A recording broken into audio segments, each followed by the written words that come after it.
మామ అసలు సక్సెస్ యొక్క డెఫినేషన్ ఏంటి? మనకు నచ్చిన పనిలో మనం ఆనందంగా పని చేసుకుంటూ ఉండడమా? లేక మన గురించి నలుగురు ఏమనుకుంటున్నారో ఆ నలుగురికి నచ్చినట్టు బ్రతకడమా? దీని గురించైతే ఒకసారి కామెంట్ చేయండి.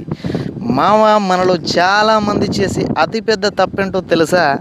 మనం అనుకుంటున్న టార్గెట్‌ని చేరుకోకముందే దాని తాలూకు సక్సెస్‌ని ఊహించుకొని మురిసిపోవడం.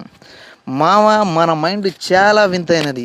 మనం ఏదైనా సక్సెస్ ఊహించుకొని మురిసిపోయినప్పుడు ఆ సంతోషానికి మన సబ్‌కాన్షియస్ మైండ్ ఆ పని అనేది పూర్తి అయిపోయింది అనే ఒక తప్పుడు సంకేతాన్ని మన మైండ్‌కైతే ఇస్తుంది. దీన్నే మన సైకాలజీలో సూడో సక్సెస్ అని పిలుస్తారు. ఎప్పుడైతే మన మైండ్‌కి ఆ సక్సెస్ దక్కినట్లు తప్పుడు సంకేతం లేదా రాంగ్ సిగ్నల్స్ వెళ్తాయో అప్పుడే మనలో ఆ కసి, ఆ కన్సిస్టెన్సీ అనేది ఆగిపోతుంది. ఇదే మామ అసలైన ఫెయిల్యూర్ జోన్ అంటే.